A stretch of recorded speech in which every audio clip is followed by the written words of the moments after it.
Bab 730. Aku Yohanes Sue, ingin bertarung denganmu. Kamu pergi ke sana pasti akan mengetahuinya, ujar Quen Lian. Mileye tidak lagi bertanya, dia langsung pergi ke gerbang masuk lantai ke-6.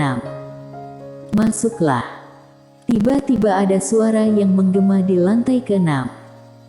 Mileye berjalan masuk, ruang hampa di lantai ke-6 tidaklah besar, tapi ada mantra-mantra berwarna hitam yang misterius di 4 sisi dinding. Semua mantra ini saling menyambung dan memancarkan energi misterius yang aneh. Mileye melihat ke sudut ruangan. Dia langsung tercengang ketika melihat Raja Iblis. Raja Iblis berambut putih, wajahnya sudah keriput seperti kakek tua. Bukan hanya seperti itu, aura Raja Iblis juga sangat lemah dan hampir tidak terasa lagi. Sekarang dia berbeda dengan lukisan yang ada di sekte iblis yang sebelumnya dia lihat. Lalu, ada peti mati es terletak di depan Raja Iblis. Seorang gadis baring di dalam peti mati. Raja Iblis mendadak tertawa, haha. Apakah berbeda dengan yang kamu bayangkan? Senior, ujar Mileye. Ayo, kita berbincang, ujar Raja Iblis. Mileye berjalan ke depan Raja Iblis. Suasana hatinya bercampur aduk ketika melihat Raja Iblis yang menua seperti ini. Raja Iblis tersenyum, maaf. Ada kalanya bukan aku tidak ingin membantumu, melainkan aku tidak sanggup membantumu. Apakah karena menara ini? Raja Iblis menggelengkan kepala, bukan. Mileye menoleh ke arah Raja Iblis. Raja Iblis menatap peti mati es yang ada di depannya dan berkata, apakah kamu masih ingat dulu aku pernah menceritakan kisah aku dengan seorang wanita? Mileye menganggukkan kepala, ingat. Dia adalah wanita itu, ujar Raja Iblis sambil tersenyum. Mileye melihat gadis yang ada di dalam peti mati es. Wajah gadis ini tidak terlalu cantik, tapi juga tidak terlalu jelek. Raja Iblis berkata, waktu itu, aku masih seorang siswa biasa. Harapan tertinggiku adalah bisa menjadi peringkat pertama. Sayangnya, waktu itu ekonomi tidak mendukung, bahkan makan pun susah, apalagi mau pergi sekolah. Setelah itu, dia menatap peti mati es yang ada di depannya dan berkata, aku dari kecil bersama dengannya. Waktu itu, karena alasan keluargaku, orang tuanya tidak setuju aku berpacaran dengannya. Akan tetapi, semua ini tidak memisahkan kami. Demi aku bisa bersekolah, dia pergi cari banyak kerja. Selama 5 tahun, dia tidak pernah menghabiskan uang 1 sen pun untuk dirinya. Bercerita sampai di sini, Raja Iblis seolah-olah teringat sesuatu dan meneteskan air mata. Pada hari ini, aku pergi mengikuti ujian. Aku pun berjanji dengannya, tunggu aku, setelah aku menjuarainya, pasti akan menikah dengannya. Dia tersenyum dan diam saja. Raja Iblis mengelus peti mati es yang ada di depannya dan berkata, 3 bulan kemudian, aku berhasil. Pada saat aku pulang, dia malah sudah mati. Mati. Kenapa? Tanya Mileye sambil tercengang. Raja Iblis tertawa terbahak-bahak, kisah ini sama seperti alur cerita dalam novel pendekar. Setelah aku pergi, orang tuanya memaksa dia menikah dengan orang lain. Dia tidak mau, orang tuanya memaksa terus, akhirnya dia memilih bunuh diri.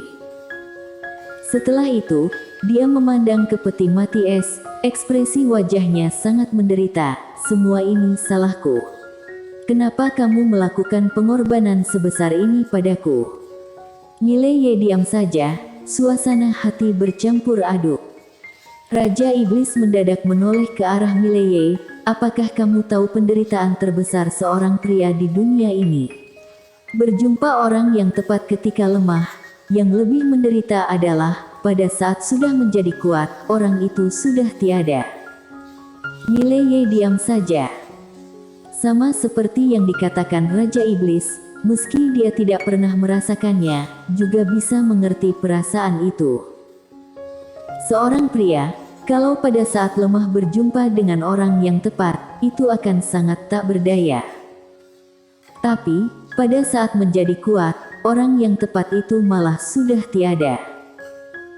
Pada saat ini, Raja Iblis berkata, dia sudah tiada, meski aku memiliki kuasa tinggi juga tidak ada maknanya. Pada saat itu, aku langsung frustrasi. Akhirnya, aku memilih melatih seni bela diri. Aku termasuk orang yang beruntung. Mulai dari hari itu, aku membawa dia berkelana kemana-mana. Aku mendengar masuk ke alam semesta 5 dimensi bisa mengubah hidup mati. Oleh karena itu, aku terus mencari cara untuk masuk ke sana. Pada akhirnya, aku menemukan menara ini. Sayangnya, aku sudah meremehkan kekuatan menara ini. Mendengar penjelasan ini, Mileye mengerti kenapa Raja Iblis bisa terkurung di sini. Ternyata dia sendiri yang mencari menara penjara alam. Senior, berdasarkan aturan, dengan kemampuanmu, seharusnya tidak mungkin jatuh ke kondisi seperti ini dong. Tanya Mileye. Raja Iblis menjelaskan, waktu itu aku menggunakan berbagai cara untuk mengumpulkan roh dia. Dengan ada roh ini, dia akan kemungkinan bisa hidup kembali. Tapi, setelah aku terkurung di dalam menara ini, aku masih bisa menahan kekuatan menara ini, tapi dia tidak bisa. Jadi, beberapa tahun ini, aku terus menggunakan kekuatan diriku untuk melindunginya. Alhasil, kekuatanku terkuras habis, elemen usia pun habis. Setelah itu, dia menatap ke arah Mileye, kalau bisa berjumpa lebih cepat denganmu, mungkin hasil akan berbeda. Mileye berkata, kalau tidak salah, wanita bergaun polos juga berada di menara ini dulu. Kenapa senior tidak pergi mencarinya? Raja Iblis menggeleng kepala dan tersenyum, kamu begitu pintar, kenapa sekarang malah tidak paham? Mileye menatap Raja Iblis, apa maksud senior? Raja Iblis tersenyum, kamu kira wanita bergaun polos mudah diajak kerja sama? Mileye menganggukkan kepala, lumayan mudah kok. Raja Iblis menggelengkan kepala, hanya kamu saja. Baginya, selainmu, semua orang adalah manusia lemah. Tidak, dia tidak menganggap orang lain di dunia ini. Setelah itu, dia melihat Mileye dan berkata, dia sangat kuat. Saking kuatnya tidak ada orang yang tahu seberapa kuatnya. Aku tidak tahu kenapa dia begitu perhatian denganmu, tapi pasti ada alasannya. Kamu harus baik-baik hidup, demi adikmu, demi teman baikmu, juga demi dia. Kalau kamu mati di sini, dengan kekuatan wanita itu, dia pasti akan meratakan alam semesta 4 dimensi. Wanita bergaun polos. Usai berkata ini, tatapan mata Raja Iblis menjadi sangat serius. Waktu itu, dia adalah orang yang paling hebat. Tapi, ketika berjumpa dengan wanita bergaun polos ini, dia barulah merasa betapa lemahnya dirinya. Lemah. Pertama kalinya dia merasa dirinya begitu lemah di depan wanita bergaun polos. Senior, aku akan baik-baik hidup. Akan tetapi, sekarang jangan membahas masalahku terlebih dahulu, ayo ikut keluar dari menara bersamaku, kita, ujar Mileye. Raja Iblis menggelengkan kepala, sudah tidak sempat. Mileye menoleh ke arah Raja Iblis. Raja Iblis berkata, usiaku sudah mau habis. Meski wanita bergaun polos datang, juga tidak bisa membantuku. Karena bagaimanapun juga, dia tidak bisa mengubah hidup mati. Setelah itu, dia melihat peti mati es yang ada di depannya. Aku memanggilmu datang ke sini, hanya ingin memintamu membantuku. Mileye berkata, silakan katakan saja senior. Aku sudah tidak bisa melindunginya lagi, juga tidak bisa menghidupkan kembali dia. Tapi kamu, orang yang paling ada kemungkinan masuk ke 5 dimensi. Dia bersamamu, masih ada kesempatan hidup kembali, ujar Raja Iblis. Setelah itu, dia melihat ke Mileye, bahwa dia pergi ke 5 dimensi. Kalau di 5 dimensi dia bisa hidup kembali, mohon bantu dia. Tapi, jangan beritahu padamu dia tentang kisahku. Kenapa? Tanya Mileye yang merasa keheranan. Raja Iblis tersenyum, agar dia bisa menjalani hidup yang lebih baik. Senior, meski dia hidup kembali, kamu juga sudah tiada, ujar Mileye. Waktu bersama dengannya, aku melewati hari-hari yang paling menderita. Seumur hidup ini, dia tidak pernah bahagia. Aku berharap dia hidup kembali dan bisa hidup dengan bahagia, ujar Raja Iblis. Mileye ingin berbicara tapi tidak jadi. Raja Iblis tersenyum dan berkata, aku tahu apa yang ingin kamu katakan. Kalau reinkarnasi, mungkin dia bisa memiliki kehidupan yang lebih baik. Tapi, dia sudah tidak bisa reinkarnasi. Kenapa? Tanya Mileye yang merasa keheranan. Karena dia masih ingin di dunia ini.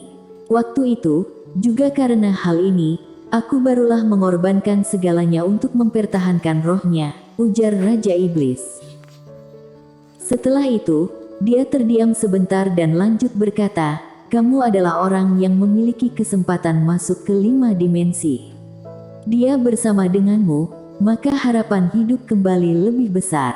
Kalau dia hidup kembali, jangan ceritakan kisahku padanya. Karena, aku bukan lagi pelajar waktu itu lagi. Mileye diam sejenak dan berkata, kalau aku bisa masuk ke 5 dimensi, aku pasti akan berjuang sekuat tenaga mewujudkan impian ini. Terima kasih, ujar Raja Iblis sambil tertawa. Usai berkata, dia membuka telapak tangan, kemudian sebuah kunci berwarna hitam muncul di depan Mileye. Mileye tidak mengerti, senior, apa ini? Apakah kamu masih ingat makam kuburan yang aku suruh kamu bawa keluar dari sekte iblis itu? Tanya Raja Iblis. Mileye menganggukkan kepala. Raja Iblis menatap Mileye, di dalamnya ada warisanku paling terakhir. Selain itu, aku meninggalkan satu benda untukmu. Setelah itu, dia mendadak berdiri dan berjalan ke depan Mileye, mohon bantu aku melakukan hal ini. Katakan saja, ujar Mileye. Raja Iblis menatap Mileye, setelah aku pergi, kamu menggunakan mayatku untuk dijadikan jenazah iblis dengan teknik rahasia yang ada di dalam makam itu. Fisikku sudah berada di level tertinggi, kalau dijadikan jenazah iblis. Senior, Mileye langsung memotong pembicaraan ini. Raja Iblis tidak memedulikannya dan lanjut berkata, dengarkan dulu aku sampai selesai. Kalau fisikku dijadikan jenazah iblis, pasti bisa mengadang master alam pengakuan, seharusnya bisa menahan master alam tak diketahui juga. Selain itu, kalau kamu terus memurnikannya, maka jenazah iblis ini.